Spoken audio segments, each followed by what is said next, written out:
Selamat pagi Indonesia. Anda menyaksikan seputar Bali terkini pukul 10 WITA bersama saya Agus Ceketraya.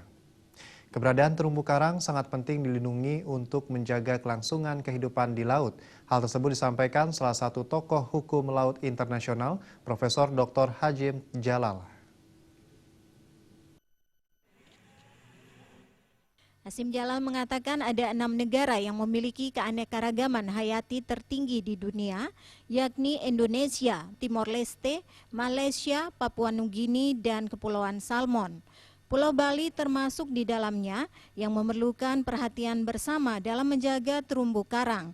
Laut Indonesia yang telah diakui dunia internasional seharusnya dari dulu diperhatikan, dipelihara bukan dihancurkan.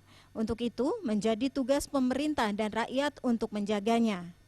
Laut itu sangat vital karena kita ini dari dulu sungguhnya memperhatikan laut itu.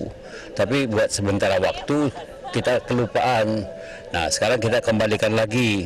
Malah laut itu sudah kita jadikan menjadi wilayah nasional Indonesia. Dan ini sudah diperjuangkan secara internasional dan oleh karena itu sudah diakui oleh dunia internasional bahwa laut-laut kita yang dulu bebas itu sekarang nggak bebas lagi. Ya, kekayaan alamnya semuanya itu sekarang sudah diakui dunia internasional menjadi milik bangsa Indonesia. Nah, oleh karena itu kita harus pelihara gitu. Kita harus manfaatkan sebaik-baiknya. Jangan dihancurkan. Nah, memelihara lingkungan laut, memelihara kekayaan laut, termasuk terumbu karang, termasuk pantai dan segala macam itu, saya anggap merupakan sesuatu hal yang sudah menjadi tugas nasional kita, tugas seluruh rakyat, tugas seluruh bangsa kita. 6 negara yang memiliki keanekaragaman hayati tertinggi harus saling bekerja sama untuk menjaga laut serta terumbu karang.